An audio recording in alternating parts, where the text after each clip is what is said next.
রাকসুর প্রচারণা শেষ হওয়ার আর মাত্র 4 দিন বাকি। এই নিয়ে ব্যস্ত সময় পার করছেন প্রার্থীরা। নির্বাচন কমিশন জানায়, সকল প্রস্তুতি সম্পন্ন 4 স্তরের নিরাপত্তা ব্যবস্থা থাকবে ভোটের দিন। আর শেষ সময়ে চাকসু নির্বাচনের ভোটারদের মন জয়ে ব্যস্ত সময় পার করছেন প্রার্থীরা। প্রতিনিধিদের তথ্যচিত্রে ডেস্ক রিপোর্ট। রাকসু নির্বাচনের আর মাত্র 5 দিন বাকি। প্রচারণায় ব্যস্ত সময় পার করছেন প্রার্থীরা।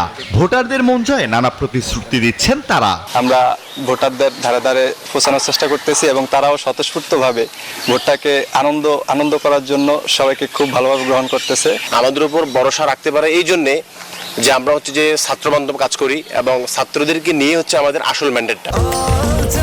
স্বাস্থ্যকর অল টাইম হানিকম, সব সময় অল টাইম হেলদি লাইফ। প্রচারণা অত্যন্ত পজিটিভ সাড়া পাচ্ছি।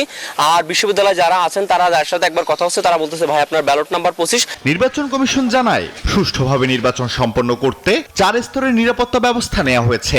প্রস্তুত করা হচ্ছে ভোট কেন্দ্র। এদিকে বসে নেই চাকসু নির্বাচনের প্রার্থীরাও। শিক্ষার্থীদের দ্বারে দ্বারে গিয়ে নানা প্রতিশ্রুতি দিয়ে ভোট চাচ্ছেন বিভিন্ন প্যানেলের প্রার্থীরা। আগামী 15 অক্টোবর চাকসু এবং 16 অক্টোবর অনুষ্ঠিত হতে যাচ্ছে রাকসু নির্বাচন। Desk report, news 24।